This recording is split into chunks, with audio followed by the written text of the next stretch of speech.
Alexandria Ocasio-Cortez just walked straight into a brutal federal trap, and the absolute destruction of her political empire is happening right before your eyes. Look at this absolute farce. The single most sheltered and privileged individuals on the planet are left-wing, progressive feminist women who get to scream and cry constantly about how victimized they are. They do this all while thriving in the total comfort of a capitalist system built and guarded by men. It is a complete joke, yet it is exactly how America is being drained from the inside out. The harsh truth of that sentiment echoed quietly in the mind of a high-ranking federal operative. He was staring at a monitor, tracking a crisis that had grown way beyond simple political arguments. The United States was no longer merely handling contrasting views. It was trapped in a Cold War for its core identity.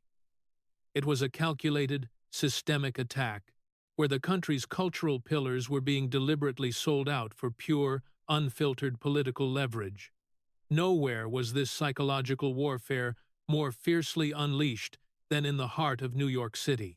The metropolis had been turned into a staging area for a massive, theatrical surrender to demographic shifts. The sprawling concrete public square in downtown Manhattan was completely converted into an open-air amphitheater for the Eid al-Adha holiday. Thousands of individuals crammed the plaza shoulder to shoulder. They formed a thick, unified sea of bodies, vibrating with a deep, rhythmic chant. The whole outer edge looked exactly like a military green zone. It was locked under the suffocating, ironclad defense of heavily geared tactical units and municipal security teams.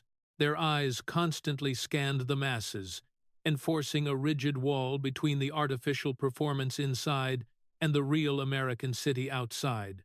Suddenly, the mob pushed forward as Congresswoman AOC walked onto the raised stage, acting as the primary guest of honor. To the sheer shock of the few independent observers left, the self-titled hero of radical modern feminism had entirely transformed her image for the press. Wrapped firmly around her head was a traditional hijab. It was carefully pinned to hide every single strand of her hair, her neck, and her chest, projecting a picture of total cultural capitulation. But the real brilliance of her PR team was not in her outfit, it was in her security setup. AOC did not stand down in the crowd she pretended to champion. Instead, she was entirely shielded behind a massive, towering barrier of reinforced, bullet-resistant glass. The visual double standard was absolute.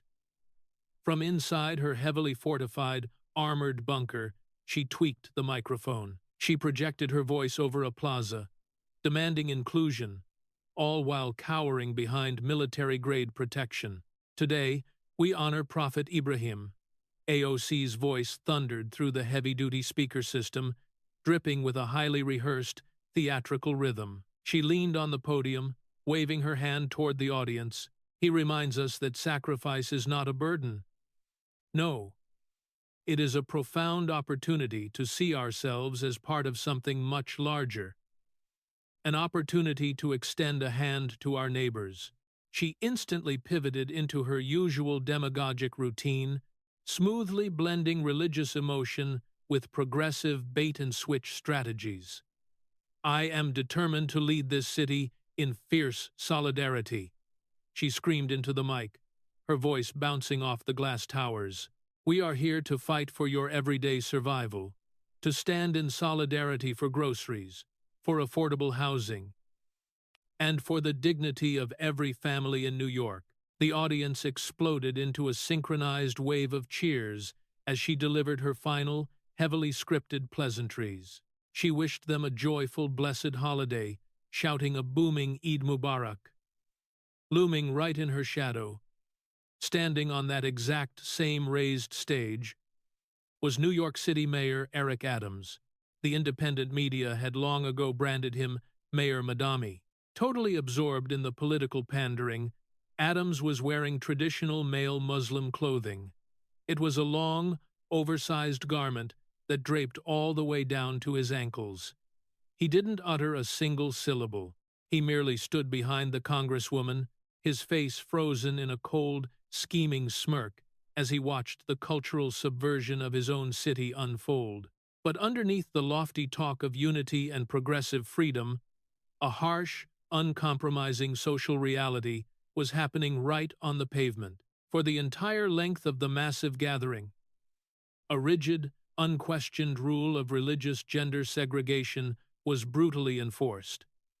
Every single spot in the front rows, the whole central prayer area, and the premium views of the stage were taken up completely by a thick, coordinated wall of Muslim men.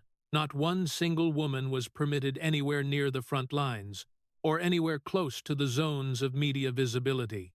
Instead, the system had aggressively pushed the women into a segregated, isolated border at the very back of the square.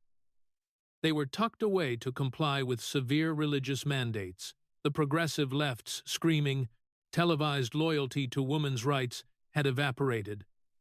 The very second a powerful voting bloc demanded their obedience. Yet, this entire political theater was being ripped apart, piece by piece, from the shadows. Positioned at the extreme edges of the plaza, mixing flawlessly with the tech crews and security lines, were undercover federal operatives from Tom Homan's elite task force. They were equipped with high-definition, long-range thermal optics and encrypted digital interception gear. They were not just recording a political rally, they were documenting a crime scene. As AOC kept speaking, an intelligence analyst typed furiously on a secured tablet. "We've got a live match on the server uplink," the agent muttered into his earpiece. The entire logistical back-end for this rally, the bulletproof glass, the modular staging, the private security details, it's not coming from local community donations. We've traced the digital footprint back to a dark money pipeline routed through a shell corporate entity. A private LLC, managed directly by members of AOC's inner political cabinet, confirmed the payload and closed the net. The field director fired back over the encrypted channel. "We have everything we need." By midnight, while the mainstream networks were busy airing glowing praise of AOC's cultural bravery, a massive, uncensored federal intelligence packet was fired down the I-95 corridor straight into Washington, D.C. The file contained bulletproof evidence.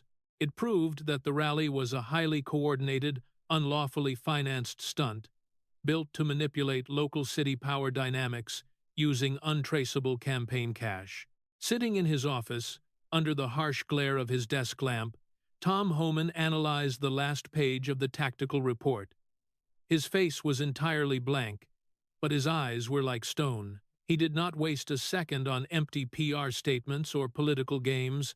With a hard, heavy drag of his pen, Homan signed off on an emergency congressional subpoena.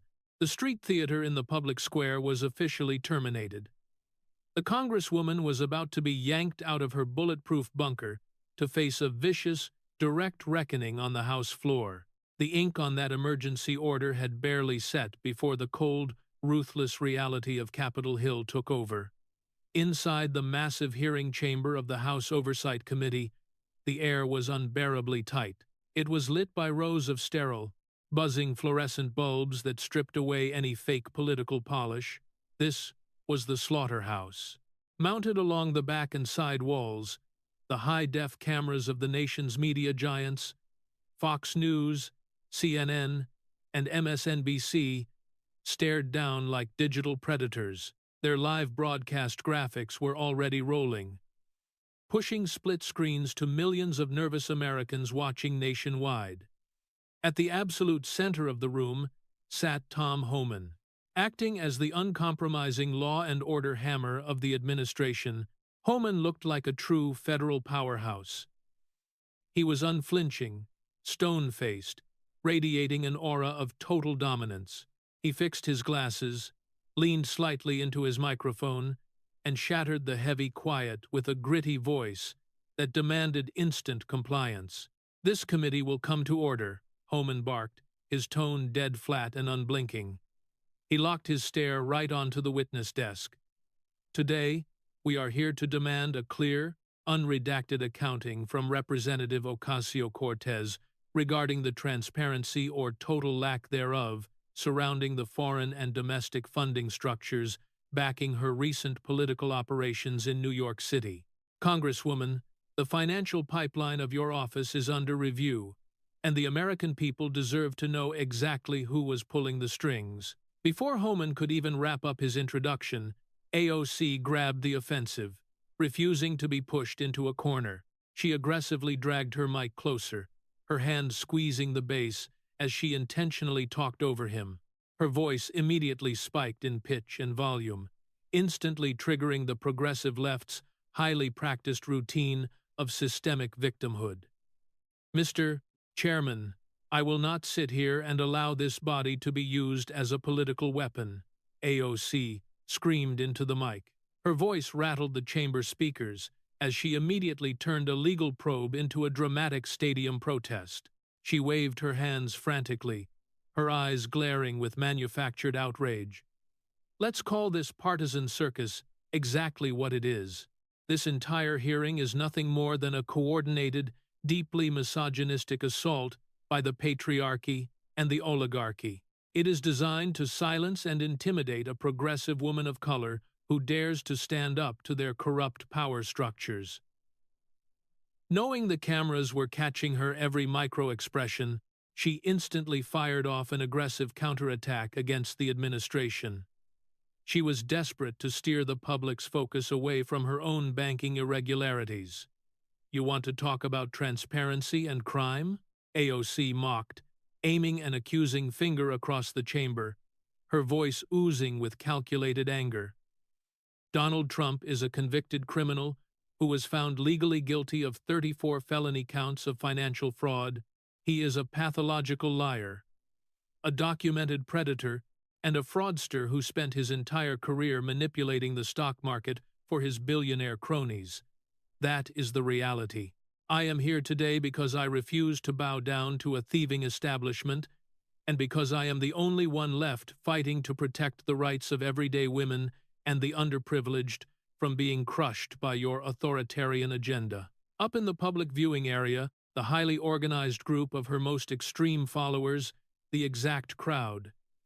The independent media constantly ridiculed, as brainwashed activists immediately exploded on cue. They completely ignored all standards of congressional behavior. They jumped up, cheered wildly, and started clapping like a bunch of trained seals, howling and hollering to boost their idol's theatrical anger. Down in the press section, the frenzy was instant. Dozens of journalists started typing aggressively on their laptops, their hands a blur over the keys, as they rushed to publish breaking news alerts. In a matter of seconds, explosive headlines like AOC torches admin at House hearing and Congresswoman blasts patriarchy in high-stakes showdown flooded digital feeds. It drove the internet's media cycle to a volatile, chaotic boiling point, right in the first few minutes of the live feed. But if AOC thought Tom Homan was going to sit back and get flattened by her media assault, she had made a massive miscalculation. Homan did not even blink. Instead, a freezing, heavily sarcastic grin slowly crawled across his face as he stared down the screaming politician. He held up his hand, his eyes piercing through the chaos like a laser, completely refusing to let her effortlessly finish the populist script of her elaborate political play. Oh, it's truly heartwarming to see that you suddenly care so deeply about fraud, Congresswoman, Homan interrupted. His voice was dripping with thick, biting sarcasm that sliced right through her audio feed. He leaned forward, putting his forearms on the desk, completely unbothered by the dying applause up in the gallery. Fascinating performance. Truly, I see the stadium rehearsal is paying off dividends. But let the record reflect that this is a congressional hearing room, not an audition for a daytime soap opera. As the final few claps from the gallery faded under the severe stares of the armed guards, Homan's face immediately turned to stone. He reverted to the dark, grim look of a seasoned prosecutor, preparing to drop the hammer.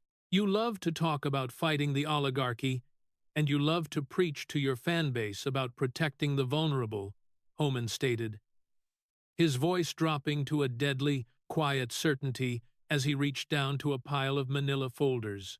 But let's see how much you actually care about the working class when the cameras are turned off. With an agonizingly slow, intentional motion, Homan unclipped the metal fasteners of the very first official file sitting on his desk. He flipped the cover page, revealing a mountain of authenticated documents, financial records, and internal state emails. "Let's enter our first piece of hard evidence into the record," Homan declared. His voice rang out with heavy, ominous power as he stared straight into AOC's increasingly nervous eyes. File code name, Queen's Operation. Amazon HQ 2. The low hum of anxious whispering in the gallery vanished instantly as Homan gave the committee clerk a signal with a sharp tap on a keypad. The brilliant TV displays lining the walls flashed. They replaced the media's split-screen feeds with a massive dump of cold, brutal economic data tracing back to February 2019. Homan leaned into his mic, his deep, gritty tone effortlessly slicing through the lingering anxiety in the chamber. He did not yell. He didn't have to. The sheer, crushing weight of the evidence did all the heavy lifting. "Let's talk about your definition of protecting the vulnerable, Congresswoman," Homan started, his gaze locking onto AOC with the calm of a predator.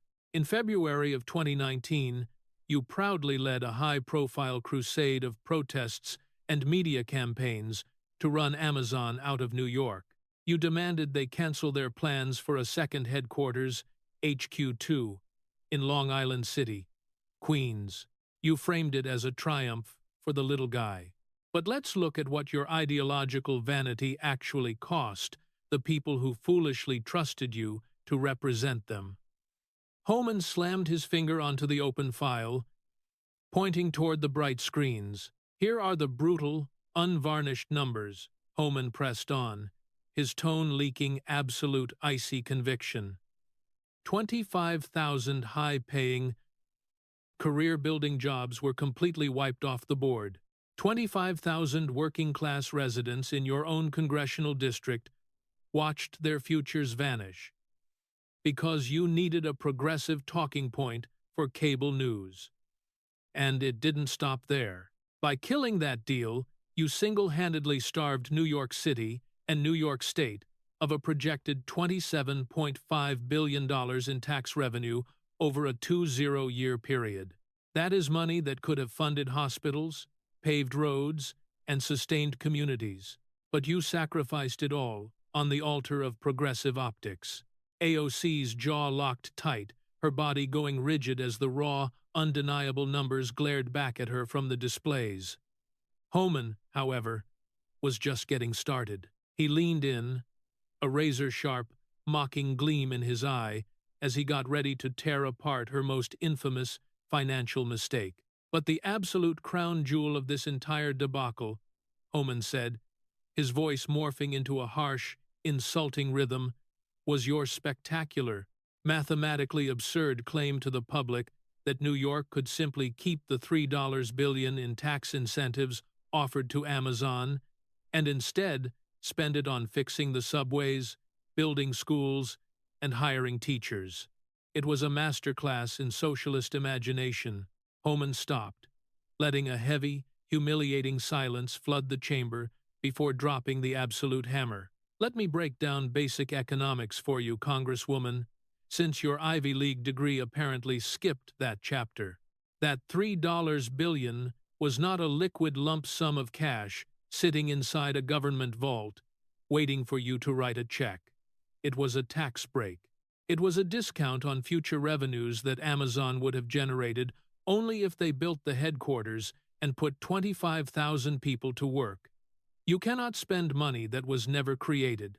You can't take a discount on a bill that doesn't exist. You didn't save the city $3 billion. You ensured they got exactly zero." Angry and trapped by the indisputable math, AOC finally broke. She smashed both of her hands flat onto the wooden witness desk, the sharp crack ringing loudly through the audio system. "Mr. Chairman, this is a completely disingenuous distortion of my record," AOC fired back. Her voice was vibrating with defensive rage as she scrambled to save her narrative. "I stood up to protect the vulnerable. If Amazon had moved in with their billions, soaring housing costs and hyper-gentrification would have priced working-class families completely out of their own neighborhoods. I chose to protect human beings from being displaced and exploited by predatory tech oligarchs, and I will never apologize for prioritizing people over corporate greed." Homan didn't flinch. He launched his counterstrike with cold, absolute logic, punching straight through her emotional armor. "You claim you fought the oligarchy to help the poor, Congresswoman," Homan said. His voice dropped to a lethal, quiet intensity that captivated the whole room. "But your profound, staggering ignorance of basic economics did nothing but take the food directly out of the mouths of 25,000 working-class families. Let me ask you a very simple question. Are you truly protecting your constituents by forcing them into perpetual poverty and unemployment, just so you can feel morally superior?" The fallout of the clash was immediate. Outside the heavy wooden doors of the hearing, the storyline was completely falling out of the progressive left's grip. Massive financial news channels started blasting the live video across their networks, with anchors openly laughing at the total collapse of her imaginary cash vault logic. On social media, the momentum was flipping rapidly. Hashtags exposing the Amazon HQ2 financial disaster began rocketing up the national trend lists. For the very first time, millions of citizens watching on their couches were not looking at a progressive champion. They were staring at a massive liability, questioning if the person trying to run their economy could even balance a basic checkbook. The room felt hotter, the lights felt sharper, and Homan was already grabbing the next folder off his desk. He was leaving the door wide open for an even more brutal dive into her web of hypocrisy. If your catastrophic mismanagement of the Queen's economy wasn't devastating enough, let us examine where you flee when the real world becomes too demanding." Homan barked. His hand slammed the control panel on the main desk with a loud, heavy snap. The massive screens bordering the committee chamber instantly dropped the Amazon spreadsheets. They flashed a bright, blinding photo from the 13th of September 2021. It captured the absolute peak of high society indulgence at the Metropolitan Museum of Art. "Look closely at the screen, Congresswoman," Homan demanded. His tone carried a harsh, sarcastic blade that sliced right through the sudden explosion of camera clicks from the media pit. "There you are, swathed in a custom, high-end designer gown, smirking for a wall of paparazzi, proudly displaying a crimson political slogan sewn into your lower back, 'Tax the rich.' It is a masterclass in performative narcissism. But let us actually dissect the brutal mathematical irony of that evening. A single, individual ticket to gain entry into this elite gala cost an astronomical $30,000. To secure a single table inside that room cost a staggering $275,000 for an ordinary truck driver, a construction worker, or a retail clerk struggling to survive inflation in your own district. That $250,000 price tag doesn't represent a lavish night out. It represents an entire decade of grueling, back-breaking labor or a lifetime of savings completely wiped out. Homan leaned hard into his microphone, hitting his tablet to zoom the picture straight onto the background. Workers standing just outside the bright glow of the cameras. But the true moral bankruptcy of that evening isn't just found in the obscene cost, Homan continued. His voice was as sharp as a razor, while the room hummed with intense whispers. Look at the human cost of your ideology when you believe the cameras aren't judging the details. You and your ultra-wealthy, white, liberal elite peers are partying completely free, breathing maskless, drinking high-priced champagne, and laughing directly in each other's faces. Meanwhile, the entire invisible army of waiters, coat checkers, and custodial staff surrounding you, predominantly impoverished minority, working-class people of color, are strictly mandated by your political rules to have their faces entirely covered and bound in heavy masks. You literally forced low-income minorities to act as faceless, compliant props to insulate your own health and elevate your aristocratic vanity. Is this what your party calls racial equity? AOC lunged forward with aggressive speed, her hands grabbing the edges of the desk so hard her knuckles lost all color. Her mic picked up her rapid, panicked breathing as she launched a condescending counter-assault. Mr. Chairman, your crude, bad-faith reductionism completely exposes your utter lack of intellectual, cultural, and artistic literacy. AOC fired back, her voice blasted fiercely into the audio system, desperate to take back control of the moment. That garment was a deeply brave, disruptive act of subversive performance art. It was a highly strategic, calculated political decision to carry the urgent, unyielding message of the working class directly into the very epicenter of plutocratic wealth, right into the belly of the beast. I forced the most powerful billionaires on this planet to look at the reality of economic justice while standing in their own sacred spaces. And I will absolutely not apologize for weaponizing my platform to demand systemic accountability from the ruling class. Performance art? A disruptive protest? Homan mocked, swinging back instantly with an uncompromising, crushing counter-logic that bounced off the high walls of the room. Let us drop the pretentious academic jargon and speak plain, unvarnished truth to the American people. The absolute reality, Congresswoman, is that the single most pampered and privileged people on this earth are left-wing liberal feminist women who get to screech and cry all day about what victims they are. You live in the absolute full, unadulterated comforts of a capitalist society built by men, with men actively protecting you, utilizing powerful institutional structures that are effectively geared, dialed, and calibrated exactly to what you want to hear, listen to, and believe. It is an exceptionally nice, shielded life for a left-wing activist, yet you are constantly banging on and on about how oppressed you are inside of this most privileged land. Homan aimed a finger directly at the frozen shot of the masked waiters on the monitor. His final charge carried massive political force. You wore a custom, multi-$1,000 aristocratic gown to condescendingly tell the rich to pay taxes. Yet you sat at their tables, drank their wine, and actively enforced a caste system that forced poor minority workers to hide their faces like invisible servants. Answer the committee directly. Congresswoman, is this an authentic class struggle, or is it merely the grotesque, hypocritical elitism of the modern Democratic Party? The hearing chamber shattered into an immediate explosion of screaming. Committee staff were yelling, politicians were barking, and the frantic snapping of press cameras was deafening.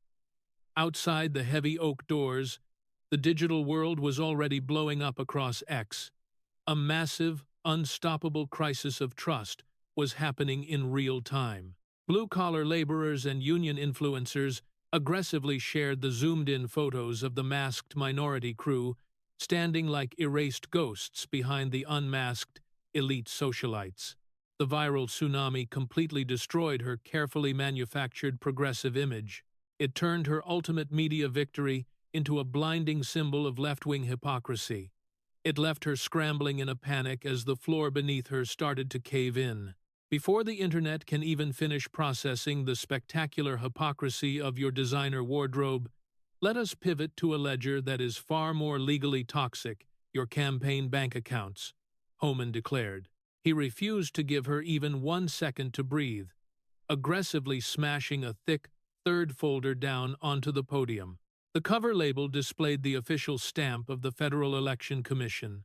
Let us move from the abstract laws written on parchment in Washington to how those laws actually impact the wallet of an ordinary American, Homan said. His tone carried the sharp, rhythmic cadence of an elite prosecutor.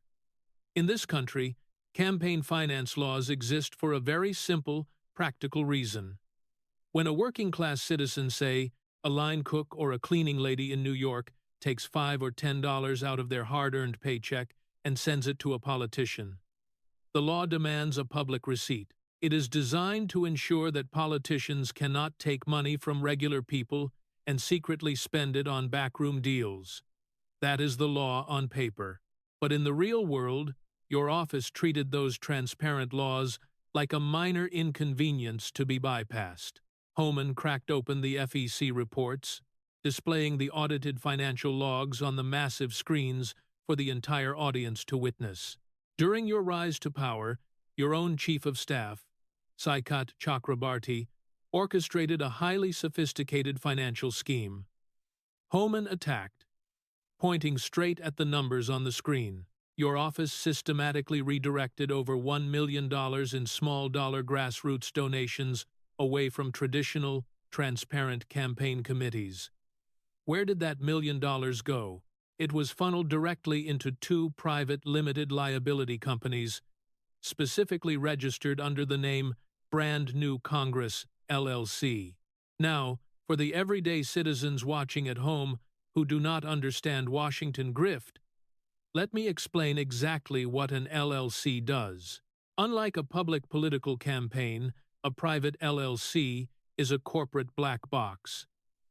It does not have to disclose its itemized expenditures to the public. It hides whose pockets the money flows into and what it is actually buying. You took the hard-earned money of poor voters who thought they were funding a grassroots revolution, and you dumped it into a private corporate shield to hide the paper trail. Homan did not stop to breathe.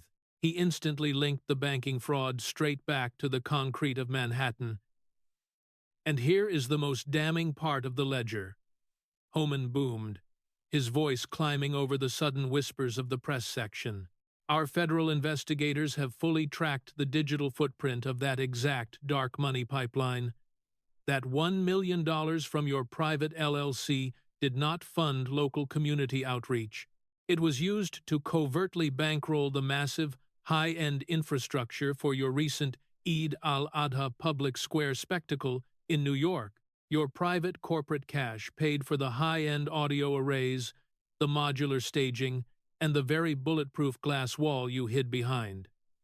You used untraceable, diverted campaign funds to essentially buy political capital from local religious leaders and solidify your municipal power alliance with the smirking Mayor Madami. It was a completely manufactured, corporate-sponsored stunt, masquerading as a grassroots religious gathering. The color immediately vanished from AOC's face. Her perfectly controlled, media-ready composure cracked as she stared at the audited banking transfer numbers glaring on the monitor. She leaned into her mic, her voice spiking to a chaotic, defensive shriek as she frantically tried to dismiss the hard proof. This is a completely absurd, desperate attempt to criminalize standard campaign logistics. AOC stuttered, her hands flailing wildly in the air. I am a legislator managing a national movement, not a certified public accountant. What you are looking at is nothing more than a routine, internal accounting, technical procedural glitch. It was an administrative oversight by compliance staff, and I had absolutely zero personal involvement, knowledge, or direct oversight regarding the day-to-day corporate structuring of those independent entities. You cannot pin the administrative errors of a staff member on my personal integrity. An internal accounting glitch? Homan mocked, a look of pure, cutting amusement washing over his face. Congresswoman, $1 million of poor people's money does not accidentally trip, fall, and find itself meticulously laundered into a private corporate LLC without anyone noticing. Homan leaned heavily over the desk, locking his stare onto hers like a steel trap. Just a few moments ago, you stood at that exact microphone, screaming at the top of your lungs, accusing Donald Trump of financial fraud and market manipulation. You demanded absolute, unyielding corporate rectitude from your opponents. Yet right here, under the official nose of this committee, is a $1 million shell game operation run out of your own inner sanctum. Answer the American people directly. Congresswoman, do you actually care about financial transparency? Or are you just another corporate-style fraudster selling a progressive brand while cheating the very working-class citizens who trusted you? The hearing room instantly exploded into a chaotic hurricane of sound. There was absolutely zero silence. Instead, the rapid, machine-gun clatter of laptop keys from the media pit hit a deafening peak as reporters from every major outlet desperately fired off their updates. Live phone notifications started buzzing all at once across the devices of staffers and onlookers throughout the room. Across the global digital ecosystem, the storyline ripped wide open. In a matter of minutes, the massive headline "AOC faces millions in PAC fraud allegations" blew up across the web.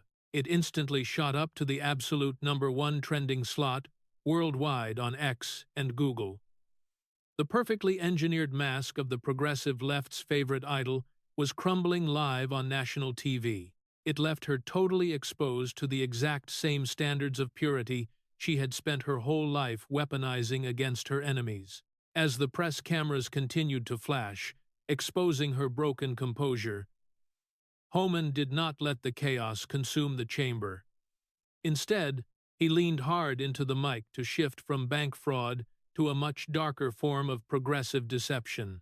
What we are witnessing, Congresswoman, isn't just a failure of accounting, but the natural evolution of a broader, deeply cynical strategy, Homan declared, his voice easily sliced through the noisy babble of the journalists.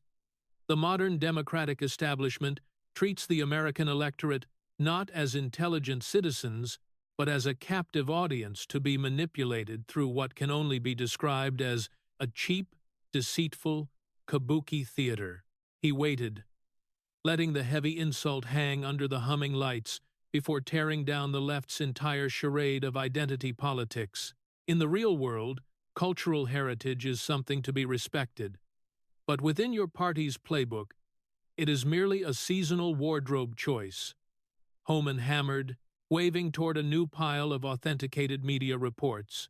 We see left-wing politicians constantly donning ethnic dress, or even extremist attire, exclusively when the cameras roll, treating sacred traditions like cheap costume drama props. But it gets far more insulting.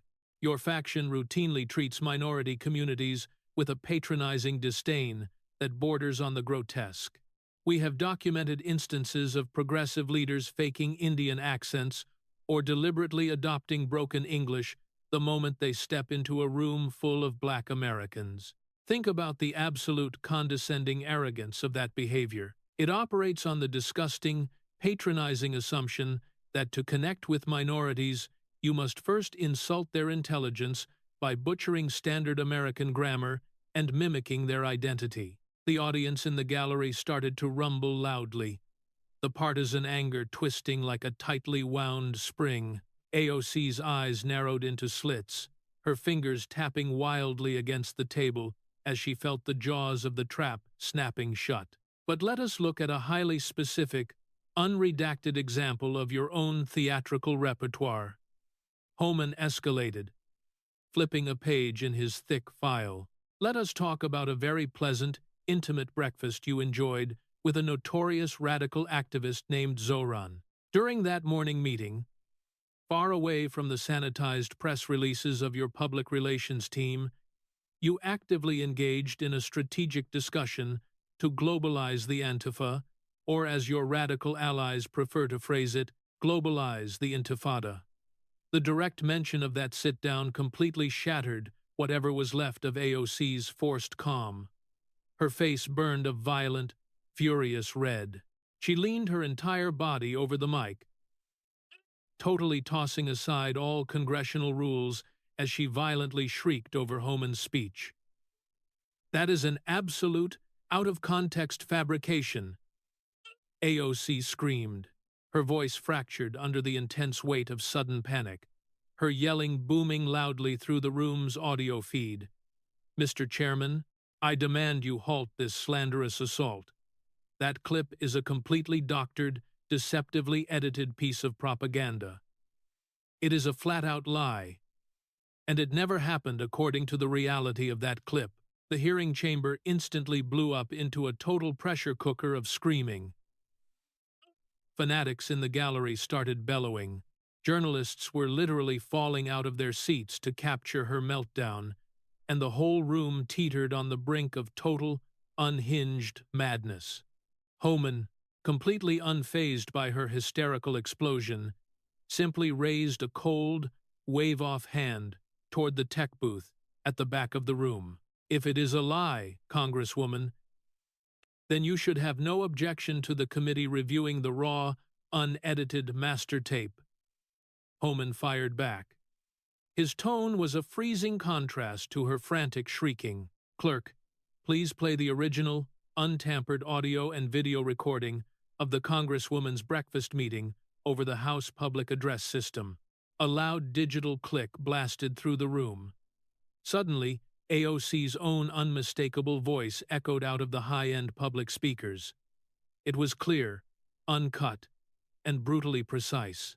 She was laughing over a cup of coffee while explicitly plotting the globalization of the Antifa network. The sheer, undeniable truth of her own recorded words flooded the chamber, freezing her supporters right in the middle of their screams. Homan paused just long enough for the tape to end, before locking his eyes onto the shaking politician, delivering his logical kill shot with absolute, devastating accuracy. "The tape doesn't lie, Congresswoman, but you clearly do," Homan stated. His words carried massive, undeniable political force as the media section fell into a state of total paralysis. "The unvarnished truth is that you and your progressive colleagues do not stand for a single, genuine cultural, ethnic, or communal value. You stand for absolutely nothing but power. You are entirely willing to play any deceptive theatrical role, fake any accent, and don any costume required, no matter how radical or insulting, for one singular cynical purpose: to manipulate and trick the citizens of this country out of their votes." The room didn't just hum, it virtually exploded with shock, leaving her sitting completely destroyed in the ruins of her own recorded lies. As the political momentum flipped entirely against her, the ringing of the master recording over the public system left the chamber in a state of chaotic frenzy. Reporters were desperately typing their updates, while AOC sat stiffly at the desk. Her protective shield was utterly obliterated. Tom Homan did not stop to let her team beg for a lifeline. He immediately steered the hearing into the very center of her ideological core. With a hard swipe on his digital screen, Homan swapped the video of the radical breakfast sit-down on the giant monitors with a massive, wide-angle photo taken at the Manhattan Plaza. "Let us transition directly from your operational collusion with domestic extremists to your total ideological surrender on the public streets of New York City," Homan commanded.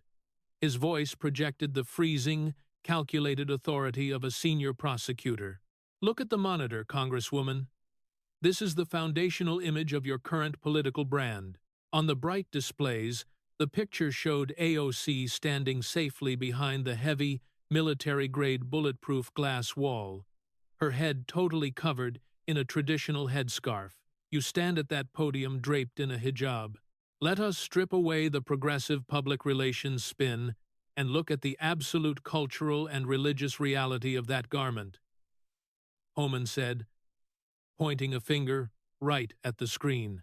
According to the explicit, mandatory jurisprudential decrees of fundamentalist scholars, the moment a young girl reaches the age of puberty, she is religiously obligated to draw veils over her head, covering her hair, her neck, and her chest. In its most orthodox application, this requires women to cover their entire bodies in what critics and human rights advocates openly describe as a giant black bedsheet. In 47 different Muslim-majority nations across this globe, women do not have a choice. They are legally and physically forced to wear these garments under threat of violence, imprisonment, and state-sanctioned subjugation. True, authentic feminists and human rights critics worldwide recognize this forced concealment as the ultimate, supreme symbol of female oppression. Homan leaned deeply over the desk, his eyes squinting as he held up reality against her fake progressive platform. A rational, civilized society always seeks a happy medium. True moderation. There is a powerful, logical argument to be made that forcing women to cover themselves in giant black sheets should be completely unlawful. Just as the corporate exploitation and degradation of women on premium adult platforms should be unlawful. A genuine advocate for women's liberation stands in the middle, fighting both extremes to protect female dignity. But you do not practice moderation, Congresswoman. AOC's jaw clamped shut, her breathing growing fast and thin as Homan ruthlessly tore down her fake ideological structure. You routinely posture before the cameras as an enlightened, elite feminist. For years, you and your socialist colleagues have stood in stadiums and on cable news networks, aggressively fear-mongering to the American public that conservative Christians are engineering a theological conspiracy to strip women of their autonomy and turn this republic into a real-life Handmaid's Tale.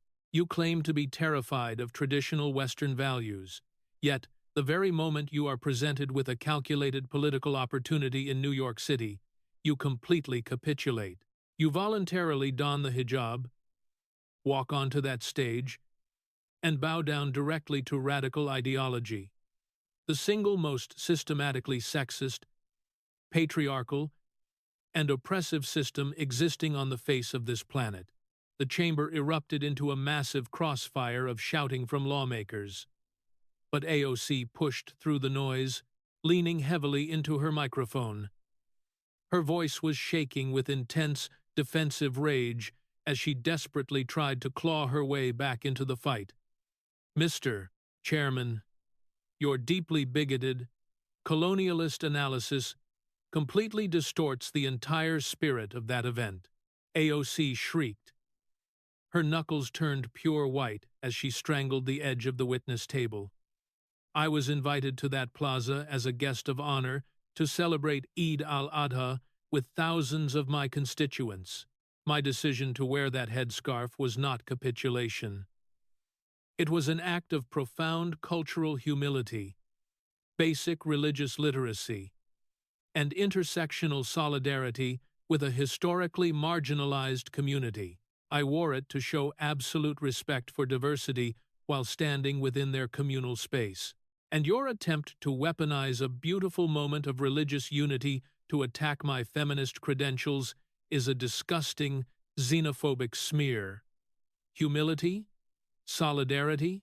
Respect for diversity? Homan countered instantly. His voice cut right through her emotional shield like a blade of cold steel. Let us test your rhetoric against the cold, unyielding physical evidence in this photograph. Homan tapped the control panel, violently zooming the camera lens tight into the geography of the plaza crowd. Look at the layout of this event, Congresswoman. If you were there to champion equality, explain to this committee why a strict, uncompromising rule of religious gender segregation was enforced across that entire public square. Look at the front rows.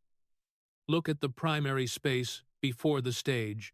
It is populated exclusively by a dense, synchronized mass of hundreds of men. Not a single everyday woman was permitted to stand at the front, to sit near the dais, or to have her voice heard. Every single woman who attended that rally was systematically segregated, stripped of her visibility, and driven entirely into an isolated perimeter at the absolute rear of the plaza. Homan stood up slightly from his chair, pinning her to the desk with a crushing, final stare. You were the only woman permitted at the front of that line, and you stood there behind a bulletproof wall, safely insulated from the rules imposed on your peers, nodding along while Mayor Adams smirked behind you in his traditional dress. You did not voice a single word of protest for those women forced into the back. You did not demand integration. You did not fight for their liberation. You submissively capitulated to their patriarchy, completely validating the systemic exclusion of women for one cynical reason. You needed to secure a specific demographic voting bloc to preserve your personal grip on power. Everything you do is fraudulent because you stand for absolutely nothing but raw political leverage. Cornered by the indisputable photographic reality of her surrender to a patriarchal system, AOC desperately grabbed for the ultimate progressive safety net. Knowing her feminist defense had utterly collapsed, she aggressively shifted the topic. She tried to flip the entire narrative by screaming about the sanctity of open borders and the moral need for mass demographic diversity. You are twisting a beautiful display of multicultural solidarity into something ugly and hateful, she wailed. Her voice hit a frantic, ear-piercing frequency as she jammed a pointing finger straight at the desk. This is exactly why we must maintain open borders and protect the vital waves of immigration from the Third World. You and the entire administration are nothing more than a cabal of racist, xenophobic bigots. You are terrified of diversity, and you are using this committee to deliberately destroy religious freedom because you cannot stand the sight of a changing America. Homan did not scream back. He merely lowered his mic, his face turning into a mask of pure, unrelenting disgust as he prepared to shatter the absolute core illusion of the modern left. Let us drop the sanctimonious outrage, Congresswoman, and address the actual objective of your agenda, Homan fired back. His voice vibrated with a freezing, commanding authority that instantly choked off her tantrum. You and your faction do not care about the constitutional separation of church and state. You never have.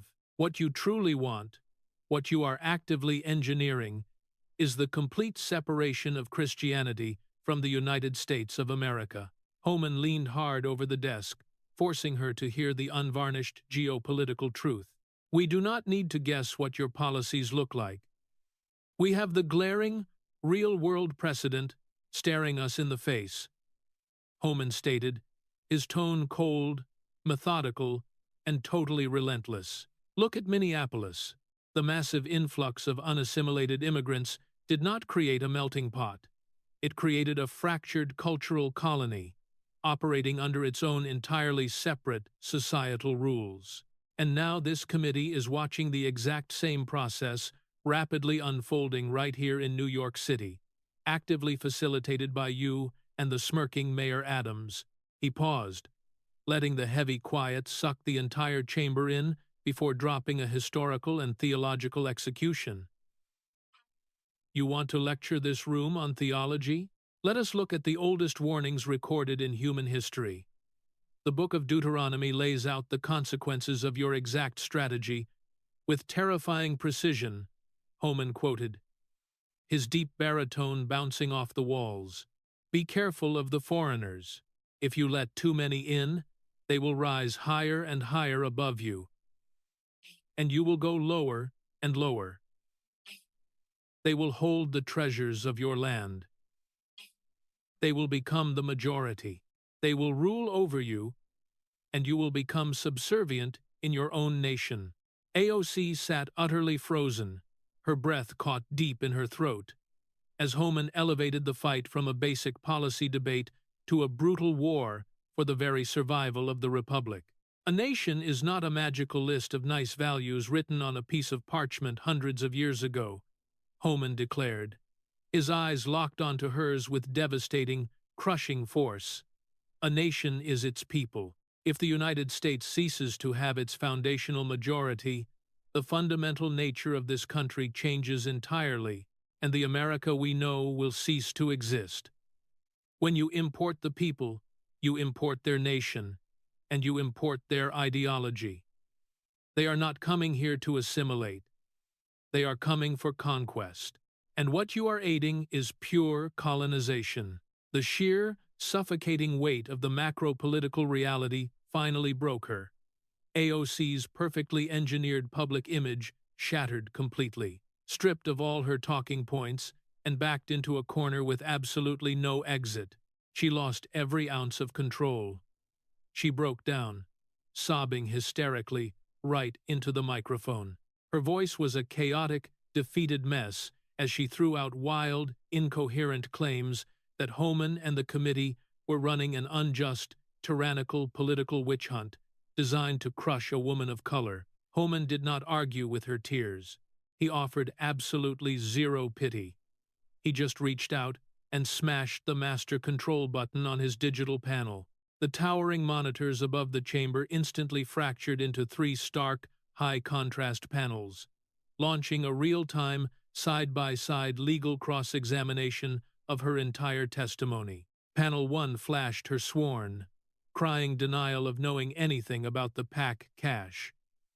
It was sitting right next to the audited bank ledgers, proving her chief of staff routed $1 million into the Shadow LLC. Panel 2 showed her furious claim that the breakfast meeting was a doctored lie. It was placed right next to the raw, unedited audio sound wave of her laughing about globalizing radical domestic networks.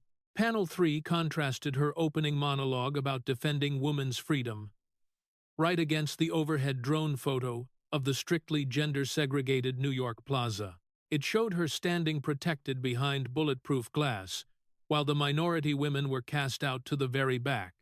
Homan's final, lethal verdict rang out across the dead-quiet chamber like the ringing of an iron bell. Every single syllable you uttered in this room today was spoken under a sworn oath to tell the truth before the law. Homan declared, his voice completely empty of any warmth. Your testimony is in absolute, irreconcilable contradiction with the physical, financial, and digital evidence currently displayed on those screens. Your entire career, and the ideology you represent, is entirely fraudulent. You believed you could use this hearing for a viral soundbite, but instead, you have officially walked into a perjury trap of your own making. With a sharp, vicious thwack, Homan slammed his heavy investigative file totally shut. The noise cracked through the quiet room like a rifle shot. This hearing is adjourned.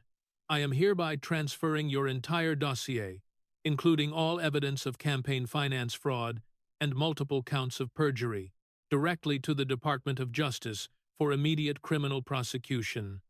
The hearing chamber instantly detonated. It was a scene of pure, unbridled madness. Hundreds of camera flashes exploded all at once from the press area, strobing like heavy machine gun fire. They illuminated the pale, completely shell-shocked face of Alexandria Ocasio-Cortez. She sat completely paralyzed at the witness desk, her eyes blown wide and empty. She looked exactly like a ghost, trapped in the smoking ruins of her own arrogance. Outside the heavy iron doors of Capitol Hill, a digital earthquake of massive proportions was already ripping across the entire world. Within mere minutes, the hashtags number AOC Perjury Trap, number AOC Only Power, and number The End of AOC rocketed up to the top of the global trending charts on X. They racked up tens of millions of engagements before the first hour was even over. The video clips of Tom Homan systematically shredding her logic crossed the 100 to million view mark, completely hijacking every single algorithm on the internet. At the exact same time, the front pages of the world's most massive media corporations surrendered to the undeniable truth. They splashed giant, bold headlines announcing the catastrophic, self-inflicted destruction of the Democratic Party's most famous populist star. The public revenge was fast and utterly merciless. Voters in her home district, deeply sickened by the undeniable proof of her dark money schemes and elitist double standards, poured into the streets of New York City. Spontaneous protests exploded all over Queens, They demanded her immediate resignation, permanently cementing the absolute, unceremonious termination of the demagogue's political career.